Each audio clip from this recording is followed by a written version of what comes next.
Jabaleko ssebo. Kale nnyabo nawe jabaleko. Kikyengule ogitisse bulala.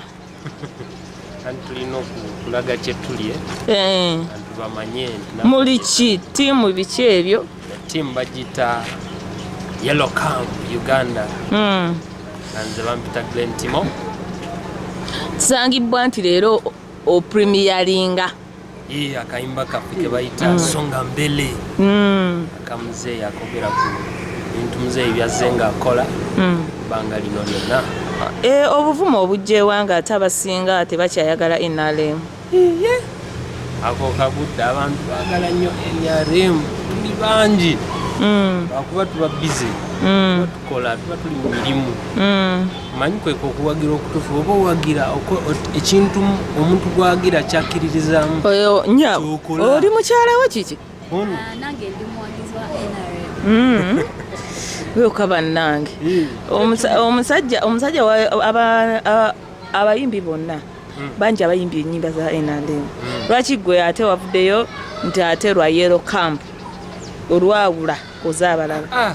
Olwange lwa njawulo ate Yellow Camp kibiina kya njawulo kipya naye ate tuli bantu bangi tumanyiyo ekibiina ekirala nga ki gweokimanyi naawe era ogenda okugamba nti kipya waliyo ekyaliyo ekikadde ekyo ekyaba Bobi Wine ekyaba Bebe Cool kimanyi ekyo nakiwulirako naye kino enkola yakyo yanjawulo ya mulembe abavubuka omanyi balowooza nti abavubuka tebaliyo mwenyale kozi omugaso gwa Yellow Camp kyeki?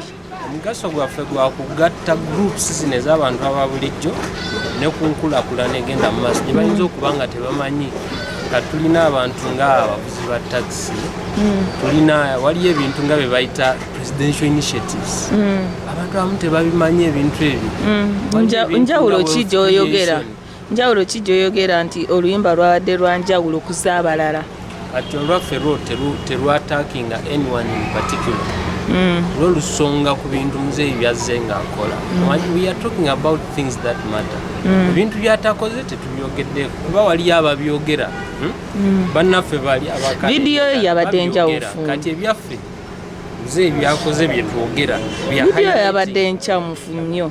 Kiki kyofunye mu pulezidenti ono? Essanyu ki ly'olagawo nti ddala nsaanidde okuyimba luno oluyimba? Ankoledde mazima genyi kubanga nze nkimanyi nti nze I'm responsible for my change. Newali ba president kino wali baki tajja kunkyusa nze mpaka nga nze nekyusiza mu nnyini.